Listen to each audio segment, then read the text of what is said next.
జిల్లా వైరాలో సర్పంచ్ ఎన్నికల ప్రచారం నువ్వా నేనా అన్న రీతిలో జరుగుతోంది. సర్పంచ్ పదవి కోసం ఒకే కుటుంబానికి చెందిన అన్నదమ్ములు పోటీ పడుతున్నారు. అన్నదమ్ముల మధ్య ఏకాభిప్రాయం కుదర్చడానికి ఎమ్మెల్యే రామ్దాస్ కాంగ్రెస్ నేతలు చేసిన ప్రయత్నాలు విఫలమయ్యాయి.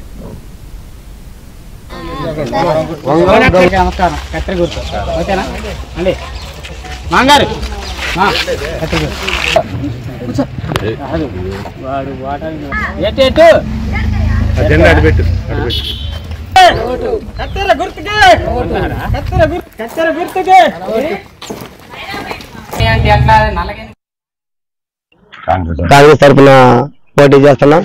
సర్పంచ్ గా పట్టి గారి నాయకత్వంలో, రామదాస్ గారి నాయకత్వంలో, దుర్గాప్రసాద్ గారి నాయకత్వంలో, ప్రసాద్ గారి నాయకత్వంలో, పొంగిరెడ్డి గారి నాయకత్వంలో నాకు టికెట్ ఇచ్చారు.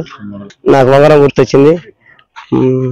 ఊరికి అంటే గ్రామాలకి అభివృద్ధి చేద్దామని ఆలోచనతో దిగానండి. రోడ్లు, ఇళ్ళు, డ్రైనేజీలు కొత్త శుభ్రం చేసి మాకు రోడ్డు వైరాబాద్ సౌకర్యాలు కానీ తుఫాన్లు వచ్చినప్పుడు ఊరు పడుతుంది. దానికోసం ఆలోచనతో దిగినామండి. వంగరం గుర్తు కట్టేసి గెలిపించమని ప్రార్థిస్తున్నాను. మా గ్రామం ఎస్సీ రిజర్వేషన్ కాబడింది.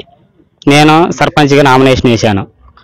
నేను ఒక్కటే కోరుకుంటున్నా మీ ప్రజలు, మా ఊరు గ్రామ ప్రజలకి ఏంటంటే, మన ఊరిలోనే 2-3 సమస్యలు ఉన్నాయి. అలాగనే నేను 15 సంవత్సరాల మట్టు కూడా రాజకీయ జీవితంలో ఉన్నా. నేను విద్యావంతులను చదువుకున్నాండి. ఎక్కడికైనా పోయి నేను పని చేయించుకునే రాగల శక్తి మీకుంది. మీ అందరికీ తెలుసు ఆ సంగతి. కనుక ఇది అన్నదమ్ములు పూర్వగా చూడకుండా అవతల నుంచి ఉన్నాయే మా అన్నగారే, నేను తమ్ముడిని. కనుక మీ అందరికీ ఒకటే చెప్తున్నా, ఏం చెప్తున్నా, మా కోసం మీరు తగాదాలు పెట్టుకోవద్దు. ఒక్కసారి ఎవరైతే పనికి న్యాయం చేస్తారో, ఊరికి చేస్తారో చూసి ఓటు వేయగలరని